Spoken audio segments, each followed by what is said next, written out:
Snap Judgment Studios. Daily Show correspondent Dulce Sloan and writer Josh Johnson are best friends who rarely agree on anything. On the new podcast called Hold Up with Dulce Sloan and Josh Johnson, they turn their hilarious, unpredictable, and legendary office banter into a war of words about topics big and small. Mostly small, from texting versus calling to club bangers versus conscious rap and everything in between. Listen to Hold Up with Dulce Sloan and Josh Johnson from The Daily Show every Thursday on the iHeartRadio app, Apple Podcasts, or wherever you get your podcasts.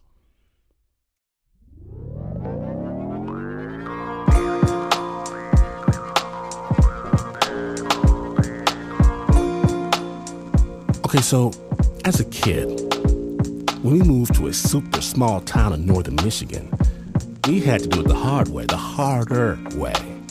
Because we didn't just move to the small town in the middle of nowhere. No. We moved to the outskirts of the small town in the middle of nowhere. And when we ventured into the small town to get a sack of dog food from the IGA grocery store, maybe put some gas in our country squire station wagon, well, we were in for some special looks from some very special people. And yes, as the only black family around, a lot of that could be expected, but sometimes they seem to put a little bit more oomph into their outrage. Their suspicious glances, and one day I asked the neighbor boy, Carl Maine, what's all that about? And he says, they're just trying to tell you where you're at on the pecking order. See, in the town, they're on the top, and out here, we're on the bottom. They just want to let you know. And I nod, even though I don't know what he's going on about pecking order. But then we get chickens. And I learned that pecking order is a real thing. The chickens, especially chickens that are just being introduced to each other, they will peck, they will fight with the other chickens until they establish who's who and what is what. After that, mostly, the fighting's done, mostly. Unless you introduce something new, something odd, something from the outside, then the fight can start back up again. Today on Snap Judgment, we add something odd, and it comes from up above. Snap Judgment proudly presents Space Rocks. One amazing story you will not soon forget. My name is Glenn Washington. Strap in. But remember, on the farm, the chicken that causes the most trouble gets cooked. When you're listening to Snap Judgment.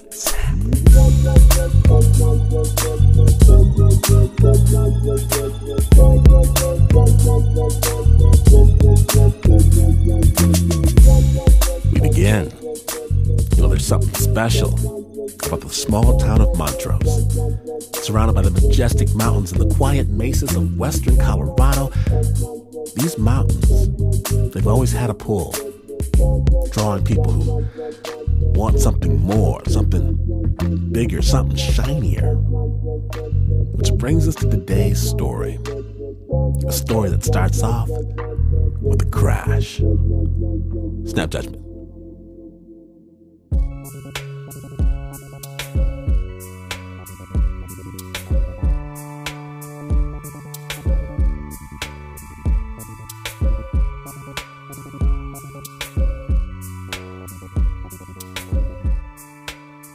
Because we know something fell up there. It was a cold morning. Blaine Reed strapped into a neighbor's two-seater Piper Cub airplane and ascended over the mesas of western Colorado, up to where the air gets thin. My hope is that we could look down out of this airplane and see impact pits in the snow. Maybe some broken tree limbs or something. But when he looked down, he instead saw the hillsides, crawling with people. When we get over the drop-off into Montrose, that mountainside, there was people crawling all over it trying to find something. Yeah, they were trying to find a meteorite. Scores of people, with metal detectors and backpacks, were trying to find a piece of rock that crashed down from outer space. Dude, I took my quad, went up there and crossed the bridge and hunted for it. It was fun to go look for something, that might be valuable. And, of course, everybody was out trying to find it, get a piece of it and everything. Dwayne was one of those hopeful prospectors on the mesa that snowy morning, searching for a fallen space rock. Like a lot of people in town, he'd seen the fireball in the sky the night before. He had been driving home from a square dance meeting. And all of a sudden, here's the sky just lit up with this orange, a streamer. It come in with a lot of magnitude and, fire and everything behind it. Boy, it really left a streak across the sky and everything. Like a red fireball streak come out of the sky and then landed out there in the prairie someplace. The fireball was a piece of cosmic debris plummeting through the atmosphere as fast as 36,000 miles per hour, leaving a glorious orange afterglow in the night sky. I've always remembered Mom said if you see a falling star, you're supposed to make a wish and it'll come true, so I'm sure I made a wish. What do you think you wished for? Oh, I don't know, probably to win the lotto or to meet a pretty girl, who knows. Dwayne Renfro is 70 now. He's a retired vet. He lives alone in a trailer in the small used-to-be mining town of Montrose, Colorado. Never been married, never had no kids. I got lots of hobbies. I'm in a black powder club, and I'm in a quad club, and the metal detectors club, and the gold prospecting club, and the square dance club. So people like Dwayne Renfro were already geared up to go hunting when the fireball came to town. There's one. There's three, And then Blaine Reed, the guy who went up in the Piper Cub airplane, he wrote an article in the Montrose Daily Press telling them exactly how to do it. Exactly how to find a meteorite. When an asteroid out there starts as a chondrite like this and gets big enough that, impacts, aluminum-26... That when it hits the Earth from space, like a blast from a shotgun, it'll form pits in the ground. It stays on the surface with the stone material. So there is no such thing as an iron meteorite that has, 1% manganese in it.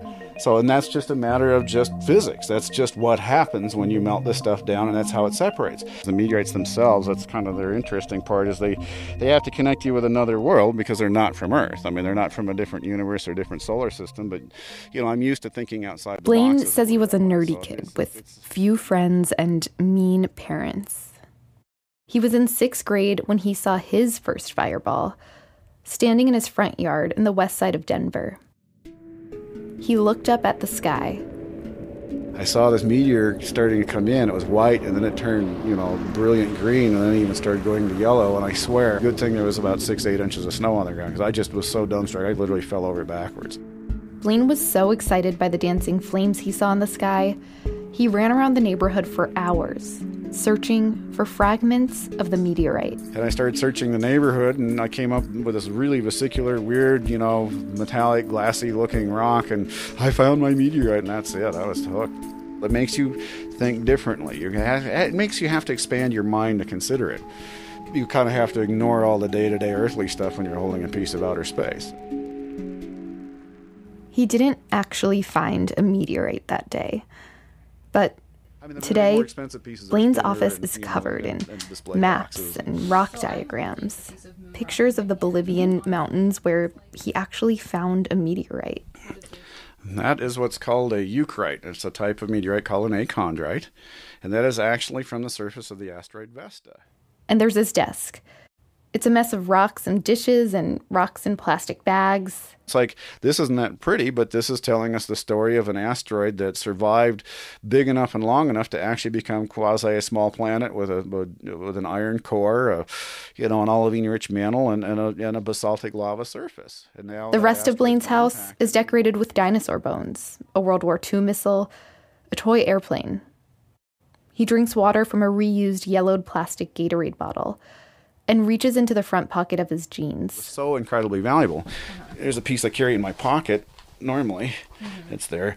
Basically... You carry that in your pocket all the time? Not all the time, just when I remember. You just happen to have that in your pocket. Well, I like showing people. Now you got something that was out there, somewhere around Jupiter, and that's it. I mean, you just have something that is not from this world. It makes you think differently. Blaine's bought and sold space rocks from all over the world.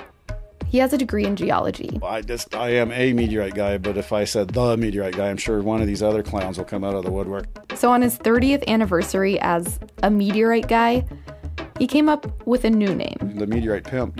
He even made commemorative wine glasses. My 30th anniversary, I think that's why I said pimping meteorites for 30 years. He sends paper catalogs to customers and twice-a-month emails to some 300 subscribers. He's so well known in the space rocks community that people like Bill Nye the Science Guy call Blaine when they want meteorites. Blaine has handled hundreds of meteorites. So many, he says he can identify them with his hands. Hey, hang on, let me see who we got going on. He takes calls from prospectors and collectors from all over the world who want his opinion. Uh-huh. Is this rock I found from outer space? I haven't had the chance to look. Is it a real meteorite? All right, talk to you later. Bye. And all this, actually, turns out to be quite dangerous work. There's come close a couple times to throwing fists. When I tell them they don't have a meteorite, they get so angry they start swinging, and don't get me wrong, I will swing back. Another hopeful prospector came to his house with rocks in his hands. And I said, it's not a meteorite, I'm sorry. He says, well, it has to be because I was raking my leaves and this was sitting on top of the pile. Where else could it come from? I says, well, what it looks like to me is that somebody's been out finding the old lead tire balancing weights and melted them down. He just started getting angry to the point of pushing me around. This is a meteorite, you don't know what you're doing. And it's like, it came real close. Right after that fireball, after Blaine wrote that article about how to identify meteorites, calls came in from all over town from excited folks who had found rocks. Blaine was the guy who had to over and over again tell them, nope, not a meteorite. And does that take some sort of emotional toll on you? It does, yeah, sure. Yeah. I'm not the guy who's like, ho, you have a fake rock and deal with it. No, it's sad. I don't have to do that too many times, thankfully. One of the saddest cases was a man in Montrose who found what he believed to be so many meteorites in his front yard that he went out and bought a new Durango truck. He filled it with his meteorites and brought them to Blaine. He thought he'd won the lottery. His wife had called me before he drove up there screaming at me that she was going to sue me, that, I needed to fix her husband. I needed to help him because I had created this mess. So Blaine enlisted his phone number and got a P.O. box for his mail. I'm not going to allow people to come here. So Dave, I talked with him because he sells metal detectors and stuff. He stopped meeting people at his home for meteorite appraisal. Instead, he met them in a store called Mr. Detector. We try to meet the needs of the prospectors and meteorite hunters. Most towns don't have a store that meets the needs of prospectors. But Montrose is kind of a rock and gem town. It used to serve the nearby gold, silver, and uranium mines. But most of those mines closed a long time ago. At Mr. Detector, you can find metal detectors, and now gold and gem maps, silver coins, and laminated $2 bills and shiny display cases. I think everybody should have a pet meteorite. The store is run by this guy, Dave Lehman. You say you've got one. Wouldn't you like to have one? Every few days or so, Why not? Blaine goes into Mr. Detector to identify any rocks dropped off by hopeful meteorite hunters. When we look at something and it feels like a rock, it looks like a rock, we call it a rock. Well, Blaine looks at it and he says, well, this is a breccia feldspar. This is granite. This is whatever. I should show you one here. Dave puts a cardboard packing box on the table and opens it slowly. He pulls out index cards glued to rocks. See any similarities there? Yeah. Does that fit in? This is a meteorite. This is a meteorong. Whoa. How do you know? It's a difference in the... It's less heavy? That's got high carbon, right? Yeah, carbon, manganese. That's one of Steve Curry specimens. Steve Curry. That's the one he gave me. And why do you keep it? Steve Curry came into Dave's shop many years after that Thanksgiving fireball. He asked me one day if I would be interested in handling any of the ones he had. It didn't make any difference to me. Steve Curry left rocks with Mr. Detector. But he did something else that most rock hopefuls don't really do. Along with his rocks, he left a list of elements to prove that the rocks were actually pieces of meteorites. So Blaine went to Mr. Detector to look at the rocks. And of course I went down there and there was like 4 different rocks, and I looked at them. Well, here's a chunk of magnetite, here's a basalt rock, here's a weathered quartzite, and here is a tumbled meteor rungs. Osmium, iridium. Well, I don't think there's osmium in meteorites to speak of. Iridium maybe. Rhodium, SU. There's no element SU. No, that's for sucker. Do you think he believed that this was a meteorite? I think he did. I really think he did. When Dave called Steve Curry and told him his rocks were mere rocks, Steve wouldn't accept that. So, that's when he called me and starts yelling at me that, I need to, come to his house and learn the error of my ways. He was like, well, you just don't understand what you're looking at. He had already fallen into this idea that he was a billionaire. He had deluded himself into believing that our science wasn't right and his was better. Steve Curry wasn't your average hopeful prospector. This guy was just doing nothing but growing in strength and stature. Steve Curry also used big words like octahedrite and feldspathic breccia. He carried around binders full of lists of mineral elements, books like NASA's Apollo Lunar Sample Atlas and the Lunar Meteorite Compendium, rocks of all shapes and sizes, all that he'd found here in Colorado. He pointed to all this science of his own when he gave lectures at the local library, saying that anyone could find a meteorite if they just looked. That was basically looking for meteorites is a very, very labor and financially intensive job. And not to be negative, but it's something that is extremely hard. It's like, well, screw you. When I tried to track down Steve Curry, first, I found him on Facebook. His cover photo is a woman holding a cat on top of a human-sized boulder. His comment below the picture, even a cat can identify a lunar. He wrote his own articles about local meteorite findings for the Montrose Daily Press. Full-page spreads on them and hyping all this bold ink that was purely bold ink, and so Blaine felt like he couldn't just stand by and watch someone else spread lies to his own town about meteorites. So he called the paper's editor. I says, look, this is bold ink. Blaine says no one at the paper took him seriously. I left papers behind, and they just had no interest in communicating.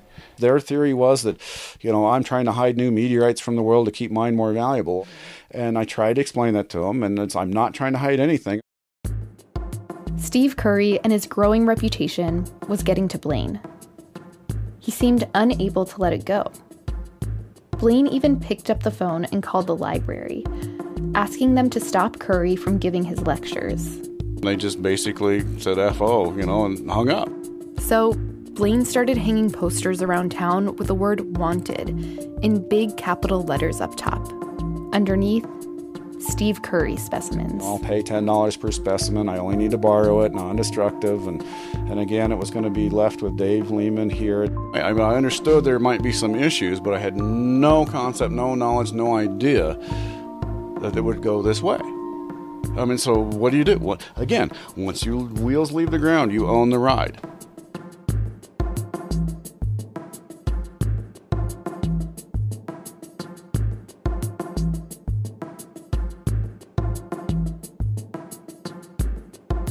When we return, will Blaine Reed be able to prove his theory that Steve Curry's rocks are just rocks?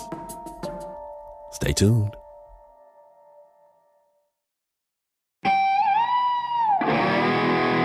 Attention shoppers, we now have taste in the bread aisle. Dave's Killer Bread, that's right. An organic bread that's no longer a sedative for your taste buds. Dave's Killer Bread is on a mission to make the most of the loaf, to rid the world of GMOs, high fructose corn syrup, and artificial ingredients, and plant the seeds of good in all that they bake. Killer taste, killer texture, always organic. Dave's Killer Bread. Bread amplified.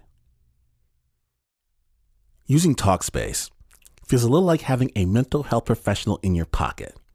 Talkspace offers both therapy and psychiatry, and being able to reach out to a provider anytime, anywhere, makes addressing mental health super easy, and getting started is the most important part.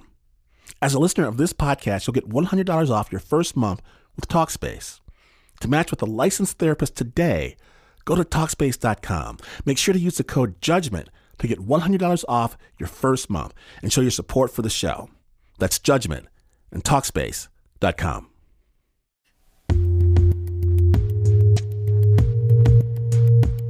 Welcome back to Snap Judgment, the Space Rocks episode. When last we left, Blaine Reed had started a poster campaign to collect Steve Curry's rocks and prove that they were just mere rocks. And what happens next, you'll never guess. Snap Judgment.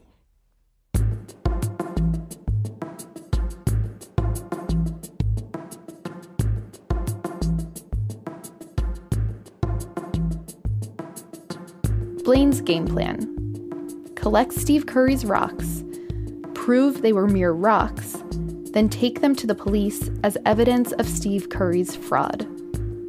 Soon, townspeople began to offer up their magic space rocks, the rocks they had gotten from Steve Curry, to Blaine's scientific testing. One poor girl brought in her little rock, and she was a hairdresser, and she had a note signed by Curry, north of Sitting, Lunar Highlands, Breccia. This is worth $64,500 for this little golf ball-sized rock, and it was just a hunk of basalt or something. I had to let her know, and she starts crying, saying, "Oh my God, what are we going to do? What are we going to do? Oh my God." I felt really bad because, she was just bawling her head off. But it's not like Steve Curry had sold that little rock to the hairdresser. It was a gift. All the 8 or so rocks Blaine was able to get from his poster campaign were gifts, given out by Steve Curry. So, as Blaine went around town saying Steve Curry was a fraudster, Steve Curry's followers said no, he's a giver. They said he's a guy who knew how to find magical pieces of the great big universe and wanted to share them. He was like an intergalactic Santa Claus.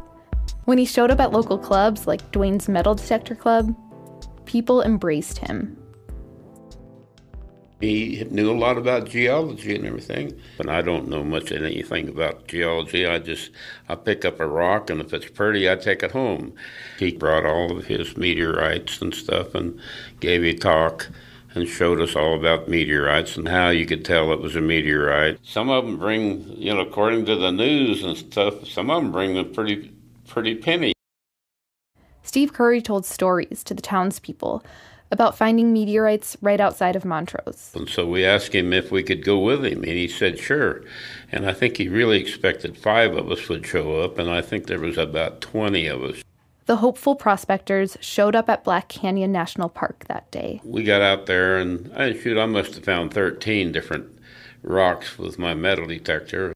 He come up and examined it, and he showed us exactly how he could tell it was a meteorite, because as it entered the atmosphere on fire, it showed, like the molten rock and everything that it would have been in, a trail that would have probably left behind it and everything. That he could explain it a lot better than I could.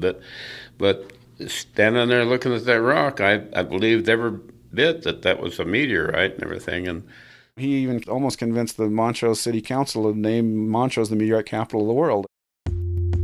After the gold and silver mines closed down decades ago, Montrose went from a well-oiled boomtown to a sleepy ex-mining town. So, as Steve Curry went around showing how Montrose was a hot spot for meteorites, he became sort of a hope. A hope that Blaine, for the life of him, could not break down with his anti-Curry poster campaigns or internet blasts. People in Montrose were hooked. I was sitting there with a broken leg, and rather than ask somebody to take me to the seminar at the library, I called the librarian, and she said she would give my phone number to Steve Curry, the speaker. He called and came down.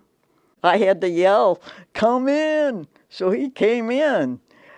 Then I wheeled over to one of the windows where we could look out, that I could point out to him where I had seen black rocks. And he went down with his truck, came back into the house.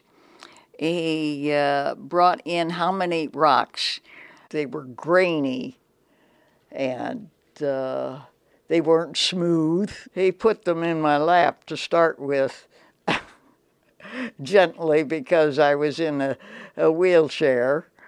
He explained a little bit about meteorites to me.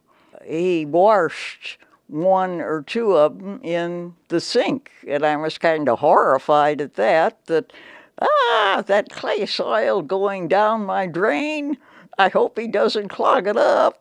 But I can't say that there was anything unusual about him. He didn't have long hair. I know that. Steve Curry spent a whole day bringing rocks back and forth from the front yard into the house. And then he stood in the kitchen holding a rock. And I could see he kind of weighed it mentally in his hand. And then he said it should sell about $2,000.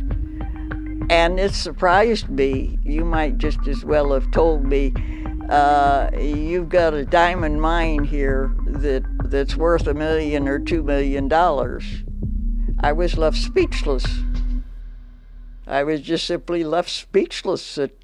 But you believed him? Yes. I had no doubt or had no reason to not believe what he was saying.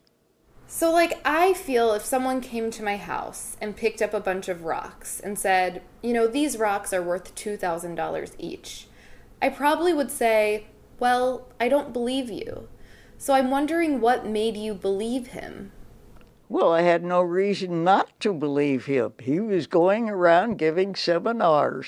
The librarian had apparently accepted him as a speaker.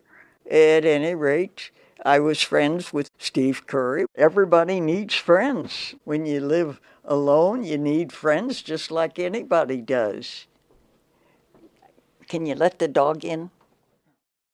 Can you tell me again, just introduce yourself, your name, and how old you are?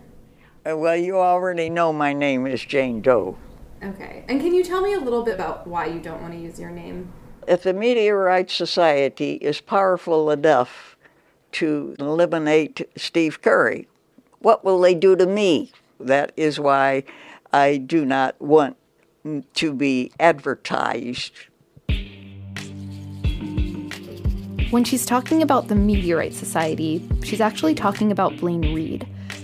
And while he didn't eliminate Steve Curry, their feud would escalate to heights no one saw coming. Blaine was waiting and waiting for any evidence at all that Steve Curry was actually profiting off his meteorites. And then he got a call from a friend. Steve Curry had been spotted picking up money at a local gem store in the next town over. Blaine knew the store. He'd already tried to prove to them that their display case of Steve Curry's meteorites were fake. I tried to, see if the store would allow me to come up and show them that their stuff was fake, the Curry stuff was fake. And they just said, no, we won't sell it to you because we know you're out to get Curry. And they were on Curry's side. Yes, because they said he has neat paperwork, he's got maps and diagrams. You say this, but he shows that. So what are you going to do? So Blaine strapped an old spy watch onto his brother's wrist. It had a hidden video camera. The pair went inside the store. I'd never done anything like that before, but you just kind of have to, breathe deep, calm down, and say, well, okay, here we go. They found a case with rocks, priced, Blaine says, in total for some $750,000. Blaine pointed to the most affordable one, about the size of a penny, priced at $640. From the meteorite, or meteorite parentheses, maybe you're wrong, but... The rock came with papers saying it was from that same fireball that flew over Montrose so many years ago. But as far as Blaine could tell, it was a piece of scrap iron. He bought it with his wife's credit card. Because I couldn't lay down a credit card that says Blaine Reed. Right. Did you regret spending money on a fake rock? Yes and no. I mean, again, You needed it for yeah, I absolutely needed it. This was his chance, finally, to prove that Curry was committing fraud. Yeah, I did take it to a lab. I maintained possession of the rock the entire time because I wanted to make sure there was a chain of ownership. Key labs showed that the rock had almost no nickel in it, only trace amounts. So, not a meteorite by Cambridge Encyclopedia of Meteorite standards. Victory. Blaine drove with those papers down to the police station. Went up to the receptionist and says, I need to talk to somebody. I've got, a fairly serious case of fraud. When I went in there to do all of this, they just thought I was freaking nuts. She kind of looked at me and shook her head like, whatever. She handed Blaine a form for a traffic ticket. Just write something down. And I filled it all out. I said, okay, I'm done. And then they sent out an officer to collect it up. And he was just like, he's looking at us like, well, big burly guy, like, I don't know what this is, just, as far as I'm aware, this is just, buyer beware. And he took it away. And I felt really dumb, really stupid, because honestly, I'd never considered it as just a buyer beware issue. Were you like, yeah, maybe they're right? Like maybe. Yeah, I mean, I never thought of it that way. I just thought of it that's like you've got a guy openly committing fraud. And then, 2 weeks later, Blaine got a call from a police officer. Officer Petrowski asked Blaine to come down to the station. And that's, I sat down, it was just him and I and this great big meeting room table. Mm-hmm. He had enough knowledge of meteorites to know that I wasn't, talking BS. He understood enough to see the evidence. He was saying, I can show that, I can show the evidence we have, but there's no guarantee the DA is going to do anything with it. Were you relieved? Yeah, I mean, something might happen. Yeah, sure. I mean, Did you feel less stupid? Yeah. And so Officer Petrowski called Steve Curry in for questioning.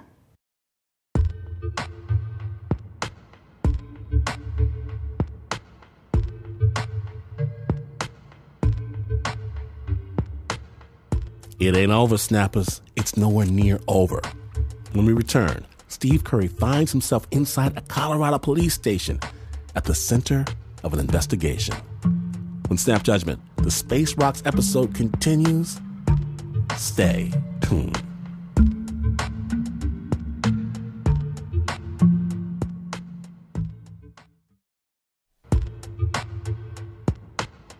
From WNYC Studios and Snap Judgment's orbiting Hall of Justice. Welcome back to Snap Judgment, the Space Rocks episode.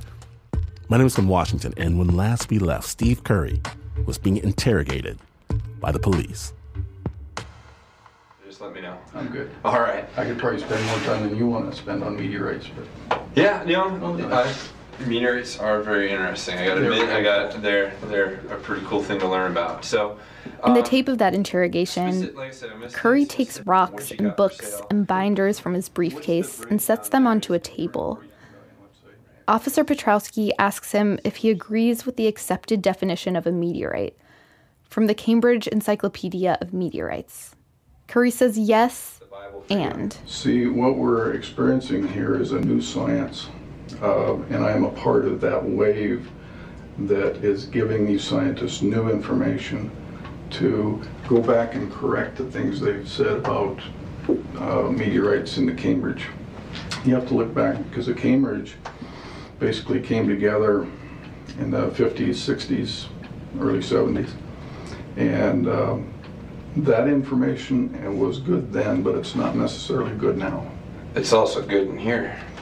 Well, you have to take everything that you do, including my stuff, with a grain of salt until you can actually prove it. Right, and it's been proven at that standard and many different levels. It's been accepted, but all of those things are up for change. And that's the science that we live in. I'm sorry, it's just, if you make a new discovery and you get it accepted, like these folks. What's your new discovery other than the fact you're saying meteorites don't have to have nickel in them? No, they don't really have to have nickel. See, nickel is only... Curry explains to Officer Petrowski that meteorites don't need as much nickel as we once thought. He also tells Officer Petrowski he has researchers on his side. Who's agreed with your findings? University of Tennessee, Knoxville. Who can I contact there? Dr. Neil Greenberg. But then cautions Officer Petrowski against contacting them. They're all against him, Curry says. Pointed out, there is a massive campaign to destroy all my research, and it starts with this number one guy, and that's Randy Quartet. 2 years ago. To destroy you? Absolutely. But you said he's someone I should contact that will agree with you. Phil, he should, he would. But you said he will, but he wants to destroy you? He does what he does. Here it is. In his official publication. Petrowski decides that what Curry is selling is not a meteorite as defined by the scientific community. What you're selling and purporting to be selling is not accurate to what people are actually getting. They're not meteorites or terrestrial pieces of iron. I beg to differ. And we can differ all we want, but at this point, you gotta understand too, there's different levels to handle this. I'm dealing with the one specific case. Okay. And, Officer Petrowski gave Curry a summons to a trial. All right, but you need to understand that what you might think is right may not be right anymore. I'm going to leave you with some things, and I trust that you will read them. Sure. The fellow that started all this, of course, would be Blaine Reed. Okay. All right, and I'm going to leave this And with you. about a year after Blaine hung his first wanted posters, Blaine and dozens of local Montrosians found their seats in a county courtroom for the trial of Steve Curry. I've never felt and seen so much anger and hatred aimed at me. Blaine and about 5 or 6 other people were on one side of the courtroom. The other side was jam-packed. Curry followers had come out to defend their rocks.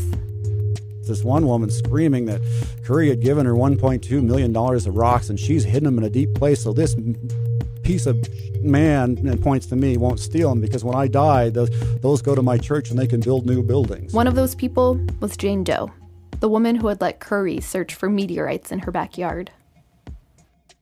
Steve Curry said very plainly, meteorites are abundant. And Jane Doe believed that Blaine had an agenda. Meteorites are rare. They are very expensive. Who's going to pay hundreds of thousands of dollars for that meteorite if they're abundant? So Steve Curry was But the in court conflict sided with Blaine. with international Steve Curry was found guilty of theft, fraud in affecting sales, and criminal simulation. He was given a sentence of 3 years in prison. It was just another interesting chapter on the western slope of Colorado. This is Paul Palladino, the director of the Montrose Library. You read the old newspapers, you find out that people are people, and these things happen all the time, and they have happened all the time. And These things meaning stories and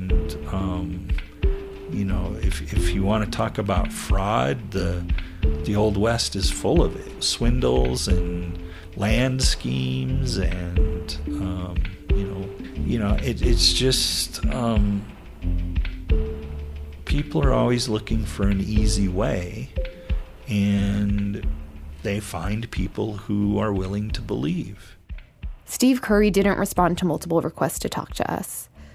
And Blaine, he's still living in a mobile home outside Montrose, selling meteorites. We got the moon coming up. I got to get this thing aligned quickly because we're going to lose. So I got to figure out how to do this real quick. It's a summer night. Blaine is setting up a telescope in his front yard. Nice move, buddy. He wants to show me planets, to show me how far away into outer space his pieces of rock come from. Well, it's the moon in fine detail. I mean, come on, the thing's, 60 million miles away on close approach 35, and far, distance it's 130, and it's neat. You can look at it and say, I'm holding a piece of that right now. Hey, the moon's coming up. I'll put the 50 grams of, moon rock in your hand and see what you feel when you look at it and say, I'm touching a piece of that right now. I know you probably don't give a but that's it. I mean, it's a tangible connection. Because if I make the connection between what I see in outer space and the little moon rock I held in my hand. Maybe then I'll understand the value of Blaine's rocks and his fight to keep them separate from mere scrap metal and gravel.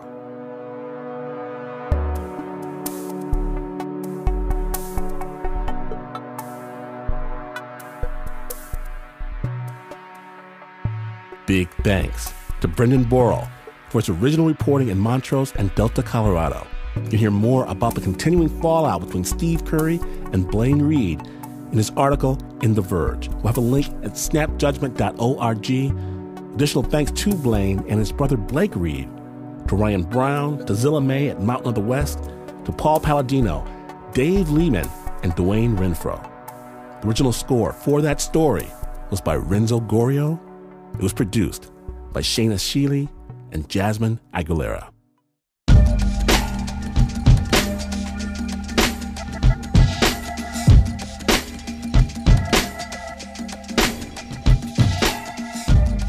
Yep, it happened again. I know.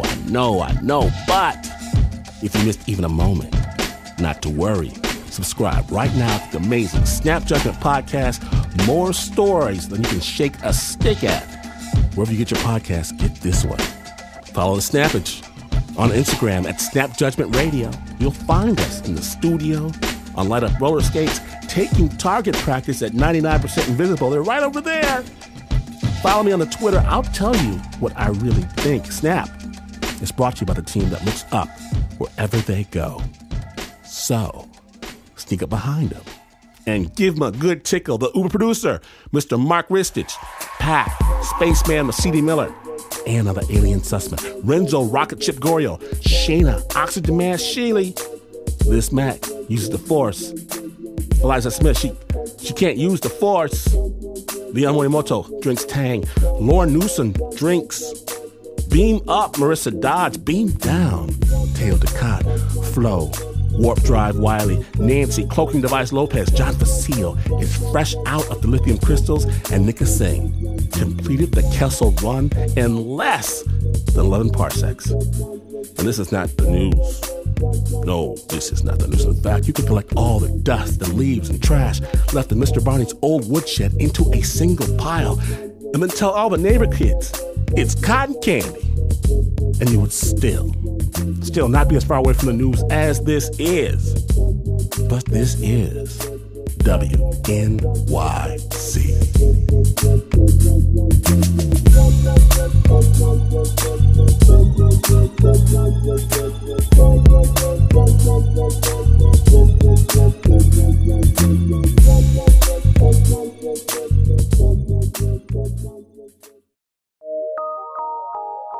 From PRX.